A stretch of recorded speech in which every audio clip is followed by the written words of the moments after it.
The traditional gospel reading for Easter Sunday is John 20, 1 through 18, where Mary Magdalene comes to the tomb early on the first day of the week while it is still dark. You know that story. It's a good one.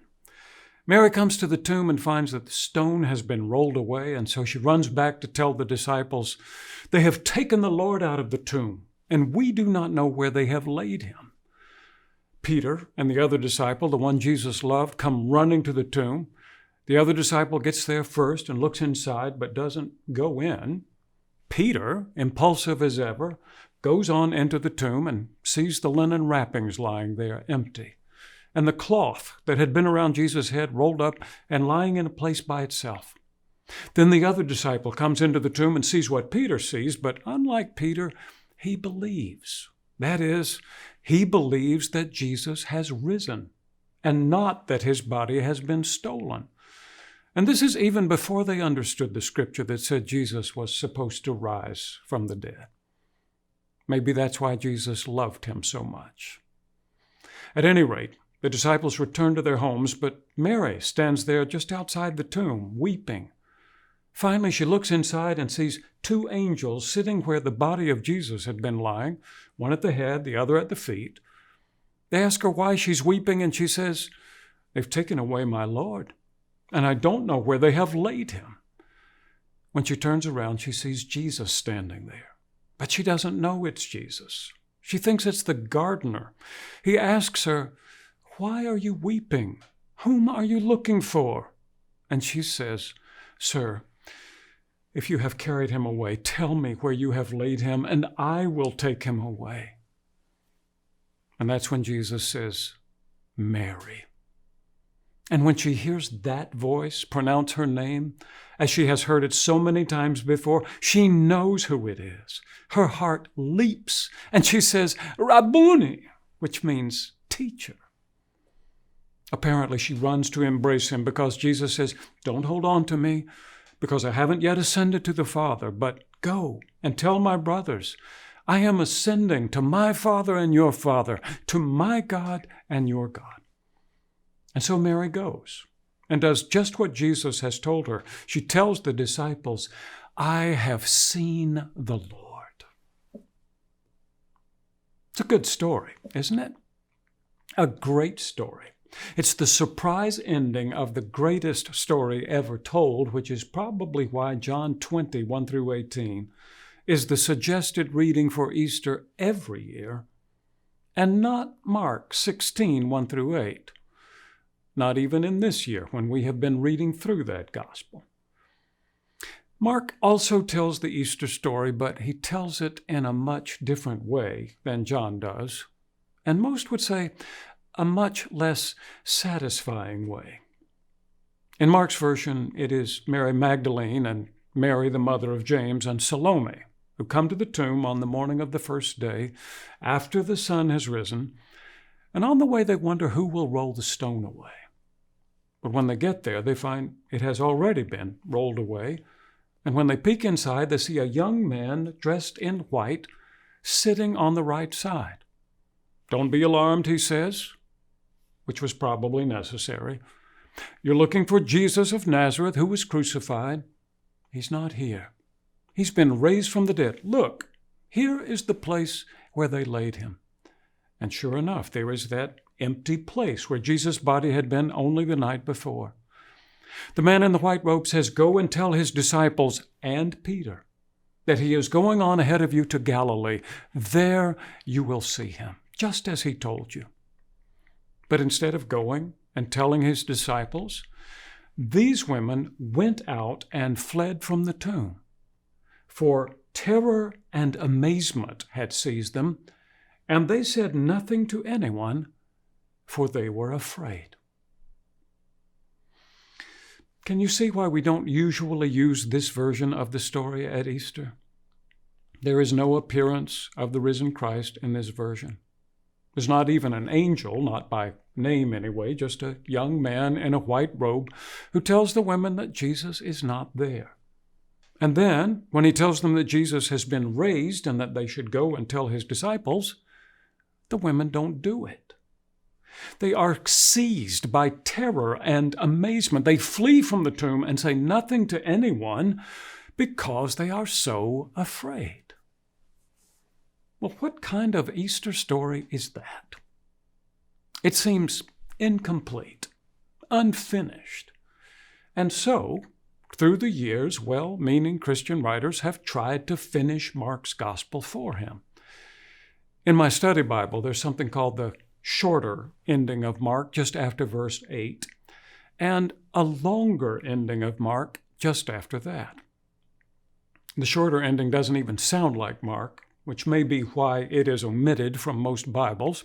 It says, "And all that had been commanded them they told briefly to those around Peter, and afterward Jesus himself sent out through them from east to west the sacred and imperishable proclamation of eternal salvation."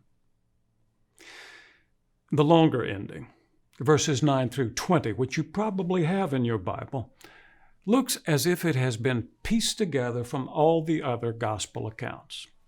There is a section in which Mary Magdalene goes and tells the other disciples, who are mourning and weeping, that Jesus is alive, much as she does in the Gospel of John. There is a section in which Jesus appears to two disciples who are walking in the country, much as he does on the road to Emmaus in the Gospel of Luke. There is a section in which he tells his disciples to go into all the world and proclaim the good news, which sounds very much like the Great Commission from Matthew's Gospel. And then there is a section in which he says something about picking up serpents and drinking poison that doesn't sound like any of the other Gospels at all. It doesn't even sound like Jesus.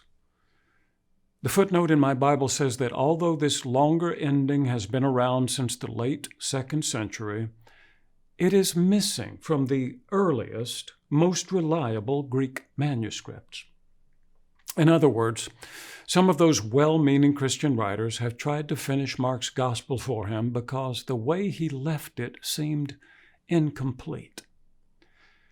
But biblical scholars agree that this is the way Mark left it, right there at verse 8. They believe it was Mark's intent to end his gospel with women fleeing from the tomb, seized by terror and amazement, and saying nothing to anyone because they were so afraid. The question is, why? Why would Mark end his gospel like that? I have a theory.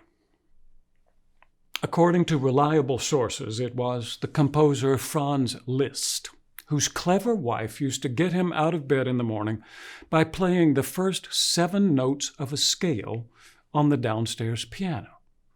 Do, re, mi, fa, sol, la, ti. And then she would go back to the kitchen to finish cooking breakfast. Poor Franz would try to ignore it, but finally he would have to throw on his robe, stumble down the stairs, and play that last note. Do! But at least by then, his breakfast would be ready. There's something in all of us, not just composers, that craves resolution, completion, something that cannot abide the unfinished work. If you don't believe it, try singing the first part of Christ the Lord is Risen Today, but leaving off the last note, like this. Christ the Lord is risen today, Alleluia. Do you see how you just have to put that final note on it? How you have to resolve the tension in some way? I think that's what Mark was doing.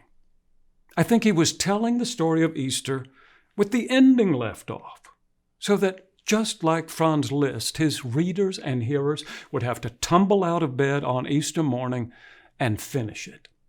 If these women wouldn't tell anyone Christ had risen, then somebody would have to do it. And that somebody, Mark might say with a wink, is you. This is especially interesting when you compare the ending of Mark with other parts of the gospel. in which Jesus often warns people not to tell anyone who he is or what he has done. In chapter 1, he cleanses a leper. And then, after sternly warning him, he sent him away at once, saying to him, "See that you say nothing to anyone."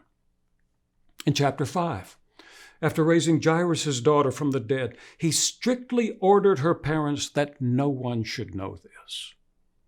In chapter 7, he heals a man who can't hear or speak and afterward orders the crowd to tell no one. Along with those healings, there are exorcisms where Jesus cast out demons and unclean spirits who seem to know exactly who he is. Jesus of Nazareth, the Holy One, and sometimes even the Son of God. But Jesus commands them to be silent, forbids them to speak, and sternly orders them not to make him known. And then, in the middle of the gospel, something happens. Jesus takes Peter, James, and John with him and goes up on a high mountain where he is transfigured.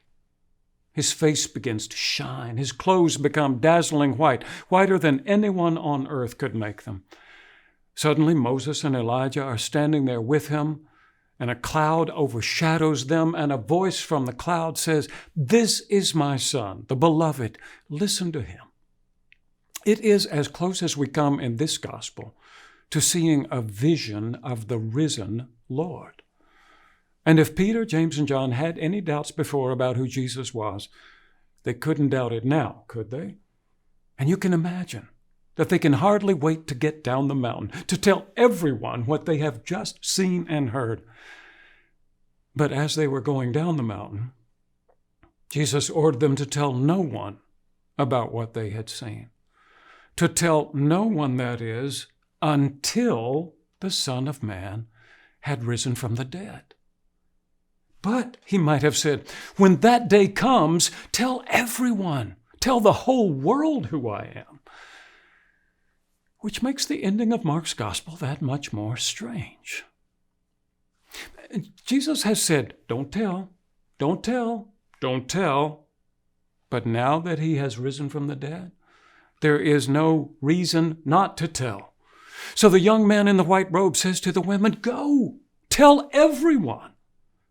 But they went out and fled from the tomb, for terror and amazement had seized them, and they said nothing to anyone, for they were afraid.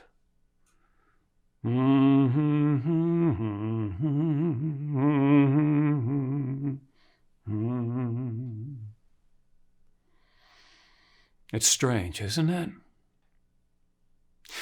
When Jesus told the leper not to tell anyone that he had been cleansed, the former leper went out and proclaimed it freely, spreading the word so effectively that Jesus could no longer go into a town openly, but had to stay out in the country. When he healed that man who couldn't hear or speak, he told the crowd to keep quiet. But the more he ordered them, the more zealously they proclaimed it. They were astounded beyond measure, saying, "He has done everything well." So when Jesus healed people and told them to say nothing, they said everything. But when these women were asked to tell everyone he had risen, they didn't tell anyone.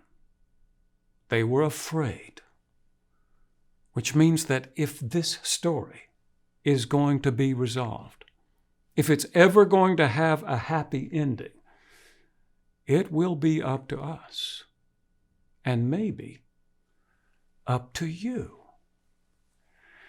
So let me make what may sound like a crazy suggestion. Maybe this Easter afternoon, after you've had your traditional Sunday nap, instead of going Christmas caroling, you could go Easter caroling. Maybe you really could go from door to door in your own neighborhood and knock. And when your neighbor opens the door, sing. Christ the Lord is risen today. Alleluia.